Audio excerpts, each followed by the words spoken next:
자, 방금 전에 읽으신 로마서 1장 16절에서 17절의 본문 말씀으로 영적 군것질이라는 제목으로 여러분과 함께 은혜 받기를 원합니다. 에릭 프롬이라 하는 사람이 쓴 책이 있는데 소유냐 삶이냐라는 책을 썼습니다. 이 책의 내용을 보면 사람을 두 가지 유형으로 분류를 하는데 그 중에 하나가 소유형 인간이냐 아니면 존재형 인간이냐로 구분을 하고 있습니다. 소유형 인간이란 그 사람의 삶의 의미와 목적을 to have, 소유하는 것에 두고 사는 사람을 의미하고, 존재형 인간이라는 삶의 의미와 목적을 to be, 존재하는 것에 두고 사는 사람을 말합니다.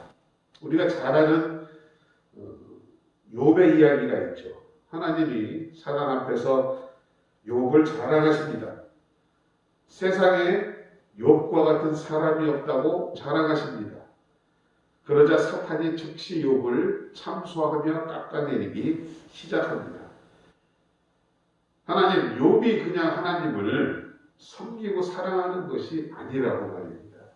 하나님께서 욥에게 많은 물질과 풍요로움을 주셨기 때문에 그것 때문에 하나님이 좋아서 그런 것이지 하나님을 사랑해서가 아니라고. 쉽게 말해서 사탄은 욥은 to have, 소유형 인간이라고 주장을 합니다.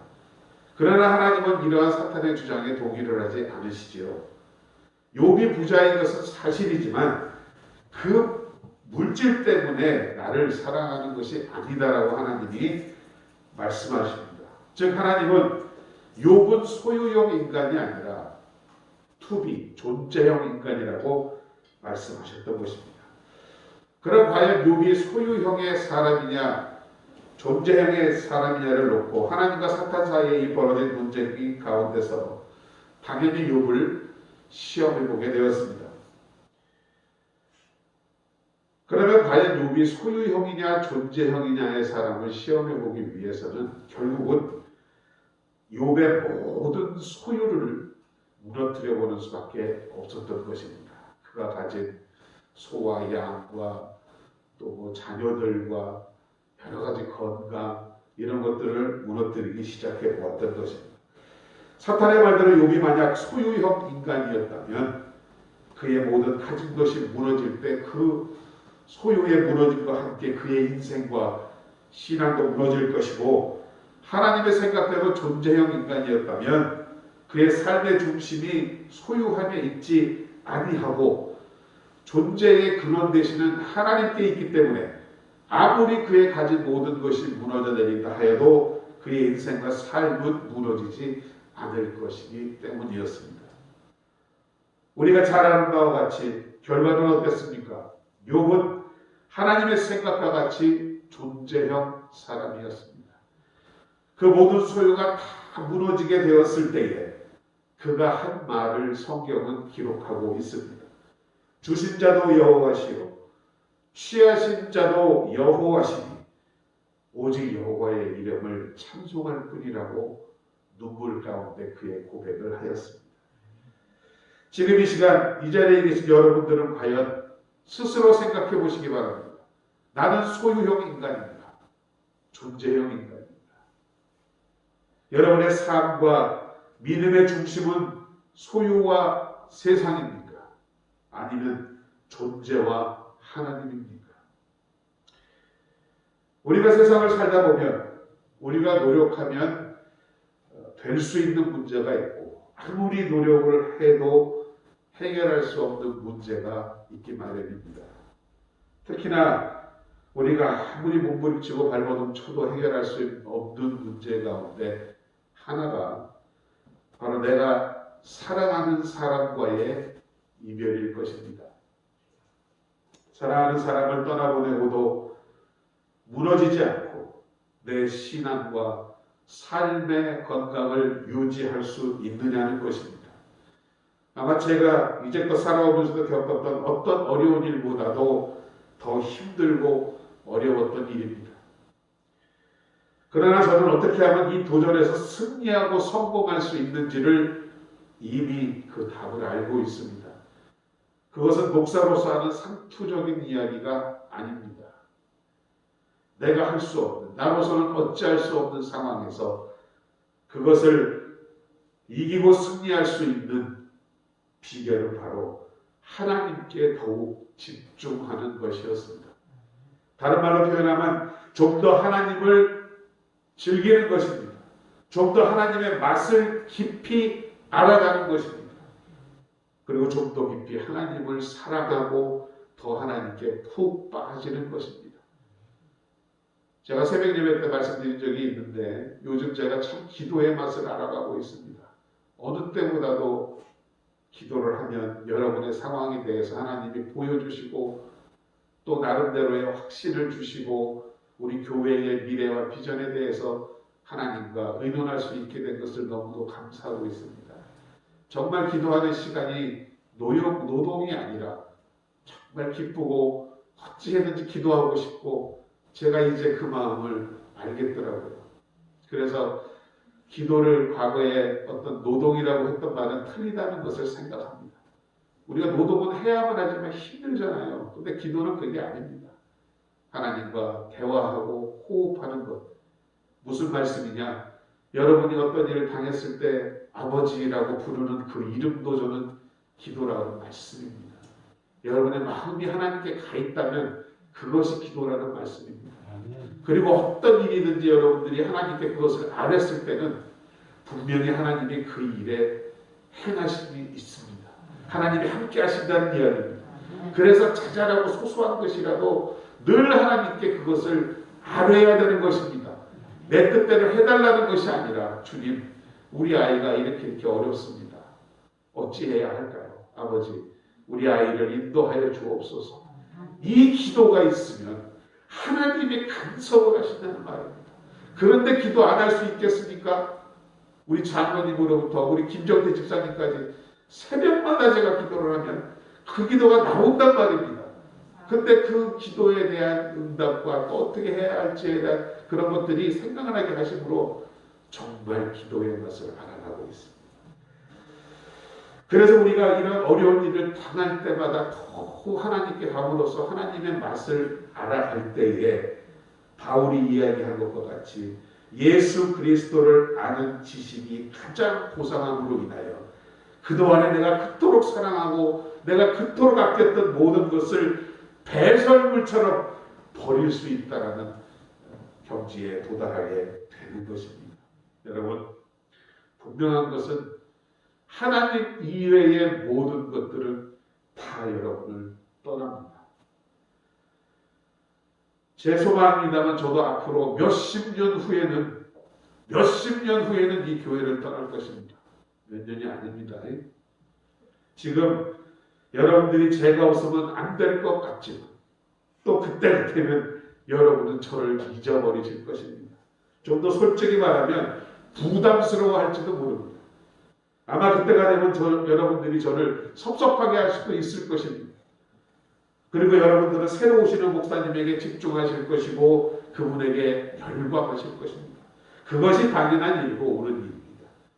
그때마다 여러분들이 떠나는 저에게 집중하고 있다면 교회는 문제가 생기기 때문입니다.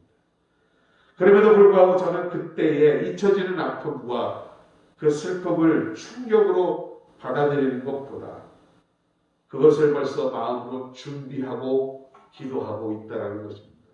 무슨 말씀이냐? 이렇던 모든 것은 만남이 있으면 헤어짐이 있고 떠남이 있는 것입니다. 하나님 이외의 모든 것들은 다 나를 떠나게 되어 있습니다. 그렇기 때문에 영원히 함께할 수 없는 것과 사람을 하나님처럼 사랑해서는 안 된다는 말씀입니다. 영원히 나를 떠나지 아니하시는 오직 하나님 한 분, 그 하나님만을 사랑하시는 여러분 되시기 바랍니다. 그러하기 때문에 세상의 그 어떤 것도 어떤 사람도 하나님보다 더 사랑해서는 아니 되는 것입니다. 하나님 외에는 영원한 것이 없고 언젠가는 다 나를 떠나게 되는 것이기 때문입니다. 하나님보다 만약 그것들을 더 사랑하게 되면 또 의존하게 되면 그것들이 나를 떠나게 될 때에 내 신앙과 인생도 함께 무너질 수 있기 때문인 것입니다. 하나님보다 더 사랑하는 것이 있게 되면 사람은 그것의 종과 노예가 되기 마련입니다. 그 증거가 바로 출애굽기의 교훈입니다. 이스라엘 백성들이 하나님보다 애굽 고센 땅을 더 사랑하여 애굽에 집착하고 가나안으로 돌아가려 하지 않게 되자 이스라엘은 애굽의 종이 되어야 했습니다. 그러므로 우리는 하나님 외에 그 어느 것도 집착하면 안 됩니다. 그렇지 않으면 우리는 우리의 소중한 자유를 잃어버리게 됩니다. 그것에 대한 집착은 우리에게서 소중한 자유를 뺏어간다는 말입니다. 그러나 하나님만은 예외입니다. 하나님은 집착하면 집착할수록 우리를 자유롭게 합니다. 하나님의 멍에는 매면 맬수록 가벼워지는 신기한 멍에입니다. 사랑하는 여러분, 하나님만 사랑하시기 바랍니다. 하나님께만 집중하시기 바랍니다. 하나님을 더 깊이 사랑할 수 있기를 주님의 이름으로 축원드립니다. 그리하여 하나님을 즐기시고 하나님의 참된 맛을 느끼며 나아가시기 바랍니다. 그리하여야만 그 힘으로 그 맛으로 세상에서 아무리 힘들고 어려운 일을 당할까 하여도 능히 그것을 이겨내고 흔들림 없이 살아가는 저와 여러분이 될 줄로 믿습니다. 늘 그렇지만 교회는 아직도 남자보다 여자가 많습니다. 여러분은 혹시 그 이유가 어디에 있을까를 생각해 보신 적이 있습니까? 여러 가지 이유가 있겠지만 제 생각에는 아마도 여자 성도님들이 남자 성도님들보다 영적으로 더 겸손한 존재가 아닌가라는 생각도 해보았습니다. 그러나 그것이 전부인 것 같지는 않습니다. 또 다른 이유를 대라면 교회라는 공동체가 남자들에게보다는 여자들에게 더 매력적인 집단 공동체가 아닌가라는 생각을 해보았습니다. 왜냐하면 많이 나아지긴 하였지만 아직도 세상은 우리나라에서는 남녀가 평등하지 못한 부분이 있습니다. 예전에는 더했죠. 아시겠지만 100년 이상 된 교회를 섬기시는 목사님들의 이야기를 한번 들어보았더니 옛날 그 교족부를 들춰보면 100여 년 전에 공항할 때 여자 성도의 대부분의 이름이 없더랍니다. 교족부에 이렇게 기록되어 있대요. 김씨, 박씨, 수원대, 파주대. 지금은 여러분들이 이름이 있으시죠. 그러나 아직도 여자분들은 자기 이름보다는 누구누구의 아내, 누구의 엄마, 누구의 할머니로 불리는 경우가 많이 세상에 있습니다. 마치 여성은 혼자 독립적으로 존재하지 못하고 꼭 누가 있어야만 그의 대상으로 존재하는 것 같이 보여집니다. 그 때문에 여성은 외로우며 자신의 존재 의미를 찾지 못하고 공허한 마음이 있기 마련입니다. 그런데 교회에 오면 그러한 여성들이 모두 자신의 이름으로 불리워집니다. 그것만도 매력적인데 조금 더 지나면 이제 직분이 붙기 시작합니다. 무슨 권사님, 집사님, 회장님. 그 사회의 신분이 그렇기 때문에 교회에 오면 그 어떤 사회의 신분의 회복이라는 것이 대단한 매력이 되게 됩니다. 자기가 존중받는 것 같은 느낌을 받는다는 뜻입니다. 그러나 그것에 집착해서는 안 된다는 말씀을 드리기 위한 것입니다. 그런데 이런 심리는 사실 여자들뿐만이 아니라 남자들에게도 있습니다. 민주주의 하지만 사람 위에 사람 없다고 이야기하지만 세상은 실제로 그렇지 않지요. 눈에 보이지 않는 계급이 있고 신분이 있고 차별이 있고 한 번 결정된 그것은 쉽게 바뀌질 않습니다. 다시 말해서 사회적 신분 상승의 기회가 생각처럼 많지 않다라는 것입니다. 교회 안에도 직분이 있습니다. 대부분의 경우 그것도 일종의 계급이라고 볼 수 있습니다. 교회 안에 있는 사회적인 신분이라고 볼 수 있습니다. 그런데 교회는 세상과는 달리 이 사회적 신분이 상승할 기회가 참 많이 있습니다. 조금만 노력하고 애쓰면 장로님도 되고 집사님도 되고 권사님도 될 수 있다라는 것입니다. 그것이 참 사회적 동물인 우리에게는 매력적일 수 있습니다. 그러나 이와 같은 인간의 심리를 잘 알고 있는 일부 목회자들과 교회들이 그것을 이용하는 경우가 있다는 말입니다. 그것을 이용해 교인들을 묶어놓습니다. 교인들을 교회에 충성하게 만듭니다. 그리고 실제로 그것은 엄청난 효과가 있습니다. 어느 정도 있는 것이 아니라 아주 많은 효과가 있습니다. 그래서 어떤 교회들 중에는 이 직분을 바겐세이라는 경우도 있습니다. 투표와 선거로 모든 사람을 다 장로와 권사 되게 할 수 없으니까 명예장로, 명예권사라는 타이틀도 생겼습니다. 저는 그것이 옳지 않다라고 봅니다. 건강하지 않다라고 봅니다. 실제로 오늘날 우리 한국교회가 이렇듯 건강을 잃어버리고 중병에 걸려 생명을 잃어가고 있는 이유 중에 하나가 바로 저는 이와 같은 직분의 계급화, 또한 그것의 바겐세일 때문이라고도 말하고 싶습니다. 교인들로, 성도들로 하여금 하나님 위에 다른 세상적이고 인간적인 것에 자꾸 마음을 쏟게 하는 것은 위험한 일이라는 말씀입니다. 그것은 마치 마약과 같은 것입니다.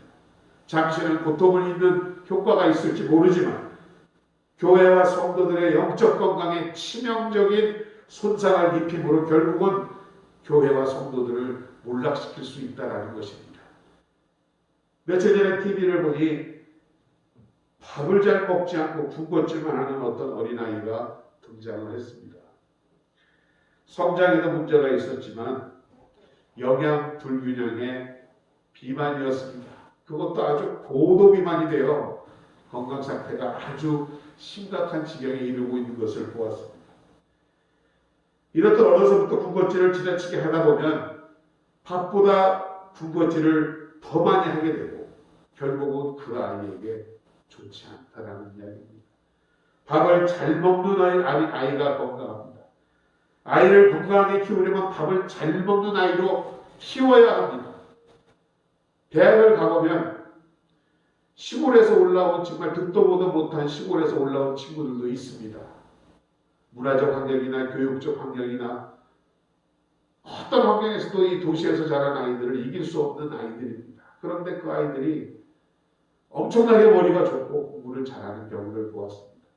저는 그때 그 생각을 해봤습니다. 아, 이것이 집밥의 영향이구나. 엄마가 차려준 밥, 할머니가 차려준 밥. 제가 여기 있다 보니까 진짜 여기는 먹을 게 없습니다. 어디 나가서 사 먹기도 힘들고 또 맛도 없습니다. 나가서 먹는 게. 그러다 보니까 밥 먹고 나면 먹을 게 없습니다. 그러니 밥에 집중할 수밖에 없는 것이죠. 근데 그것이 여러분 중요하다라는 말씀입니다. 밥을 잘 먹는 아이가 건강하듯이 요즘 교회가 그래서 교인들에게, 성도들에게 밥을 잘 먹게 하기보다는 군것질을 시킨다는 것입니다. 군것질을 더 잘하게 하고 있다는 것입니다. 그게 무슨 말씀이냐? 예수 믿으면 부자 된다. 예수 믿으면 어떤 병에 걸리든지 다 낫는다더라. 예수 믿으면 모든 일에 다 형통할 수 있어. 여러분 꼭 찍어서 우리가 주님을 믿음으로써 이러한 축복을 받는 것이 틀린 이야기는 아니지만 이것을 위해서 신앙생활을 한다는 것은 건강한 신앙생활을 위해 밥을 먹는 일이 아니라는 것입니다. 그것은 일종의 영적인 군것질과 같은 것입니다. 자꾸 그것에 맛을 들이다 보면 정작 중요한 하나님을 잃어버린다는 것입니다. 군것질에만 과자에만 맛을 들인 아이들이 밥을 먹지 않으므로 밥맛을 모르는 것과 같습니다. 여러분 하나님이 여러분의 세상의 삶과 부여와 물질과 건강을 위해서 존재하는 그런 신입니까? 그래서 과자만 먹겠습니까? 여러분 분명한 것은 우리가 어려운 일을 당하고 우리가 구원을 할 수 있는 것은 구원받을 수 있는 것은 우리의 직분이 아닙니다. 물질이 아닙니다. 사람이 아니란 말입니다. 한 성도가 직분도 못 받은 성도인데 천국을 갔다랍니다. 그랬더니 우스개 얘기지만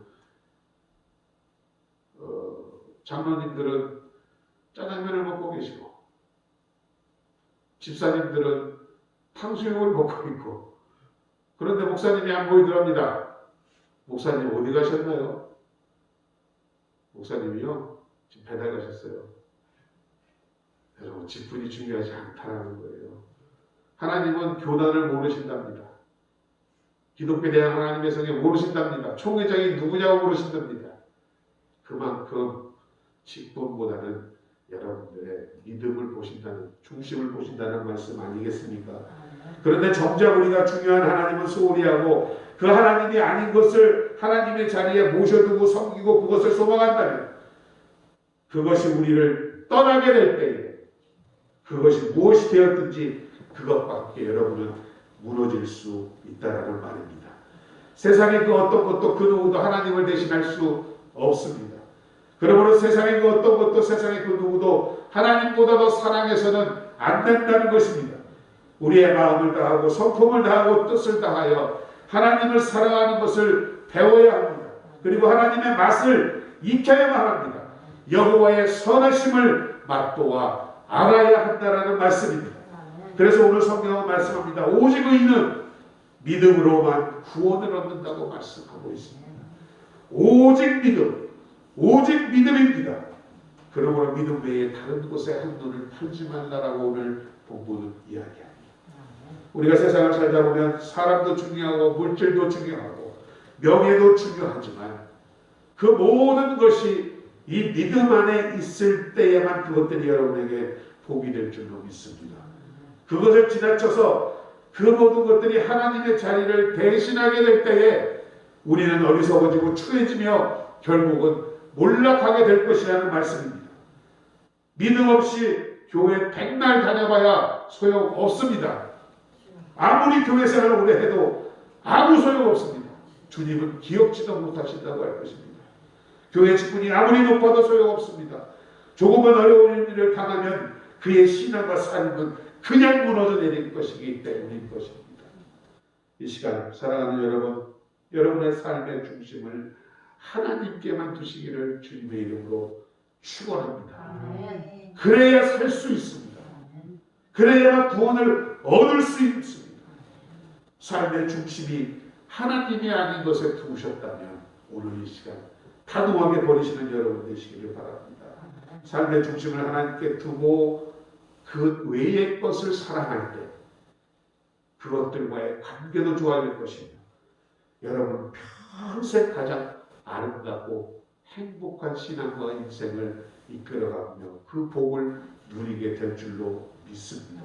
물질도 마찬가지고 명예도 마찬가지입니다. 다 귀한 것이지만 주 예수보다 귀한 것은 없네.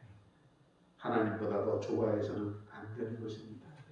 한 어린아이가 하나님께 한 장의 편지를 썼답니다. 사랑하는 하나님, 오늘 금요일에 우리 가족이 2주간 휴가를 떠나게 되었습니다. 그래서 교회를 빠질 수밖에 없는데 우리가 돌아올 때까지 교회에 계시기 바랍니다. 참, 그리고 하나님은 언제 휴가 가세요? 자, 어린아이다운 순진한 편지 내용 아닙니까?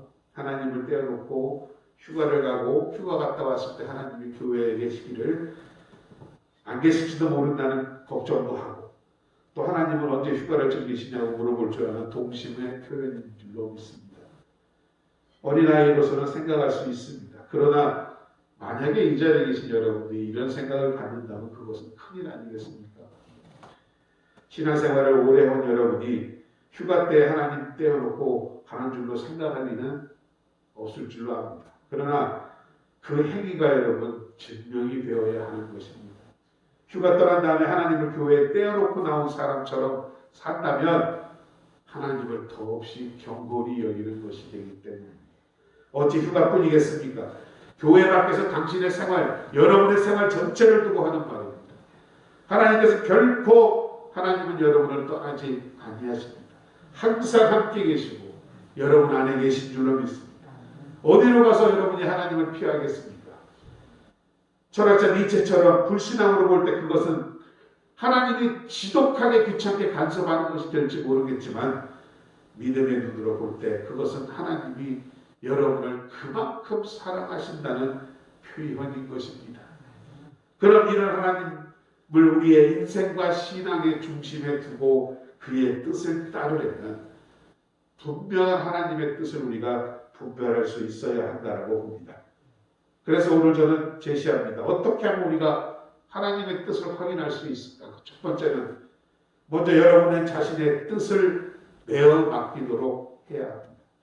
먼저 무엇보다도 여러분의 마음을, 여러분의 생각을 주어진 문제에 대해서 내 의지로는 이것을 해결할 수 없다는 상태에 두어야 한다는 것입니다. 그래서 우리들 마음속에 오직 기도함으로 주님의 뜻, 주님의 생각, 그것이 어떠한 것이라 해도 그것에 따를 준비가 되어 있다라고 여러분이 마음만 먹으면 이미 그 곤란한 문제의 90%는 회복되었다라는 것입니다. 두 번째로 하나님의 뜻을 알기 위해서는 여러분의 감정에 의지해서는 안 됩니다. 여러분의 마음을 이와 같이 하나님 가운데 중심으로 두고 그 경과 중에 나타나는 감정의 변화나 단순한 현상에 맡기지 말라는 얘기입니다. 만약 그렇게 한다면 중대한 과오를 범할 위기에 놓이기 때문입니다.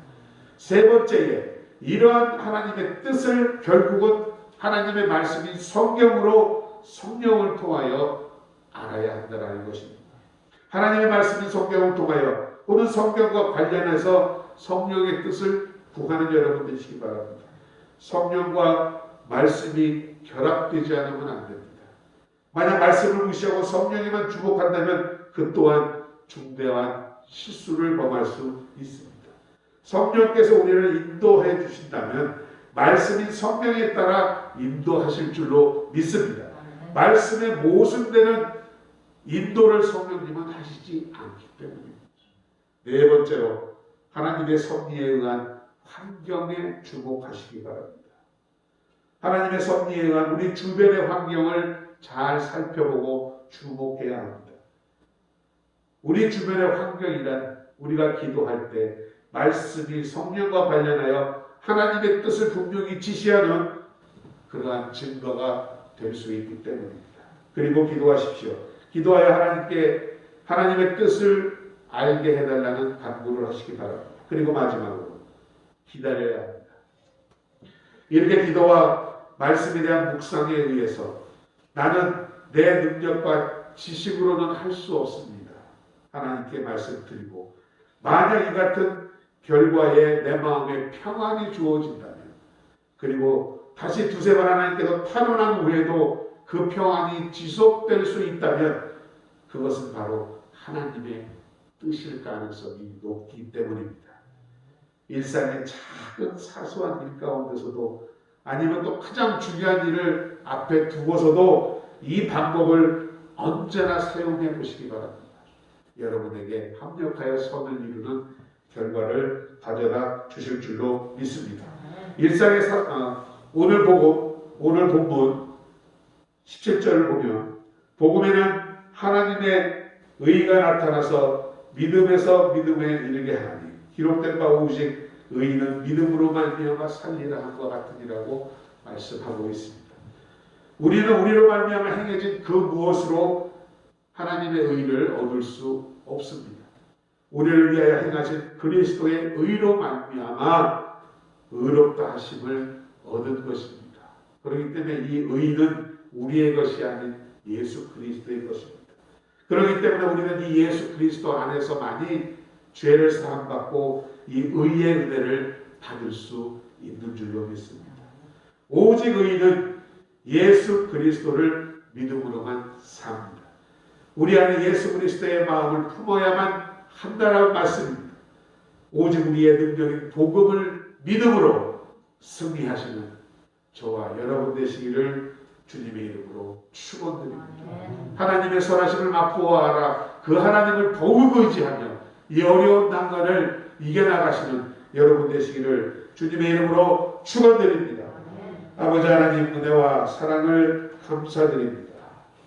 이 어려운 때, 이 힘든 때에 우리가 주님을 찾아 나올 수 있도록 하여 주시고 또 말씀으로 함께 하시니 감사드립니다. 주님, 말씀하신 것과 같이 당신의 사랑하는 백성들 무엇보다 위로가 필요한 때입니다.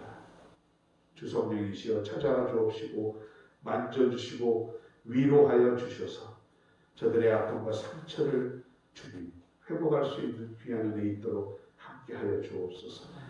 그러하여 주님으로 하여금 아버지 하나님 더욱더 중심으로 섬기며 나아갈 수 있는 기회가 되게 하심으로 가장 힘들었던 올 한 해지만 올 한 해가 영적으로 가장 복된 날이요 은혜의 한 해였다는 것을 간증할 수 있는 하나님의 백성들 될 수 있도록 주님 함께하여 주시옵소서. 예수님의 이름으로 감사드리고 기도드립니다. 아멘. 347장 찬양하시면서 헌금하도록 하겠습니다.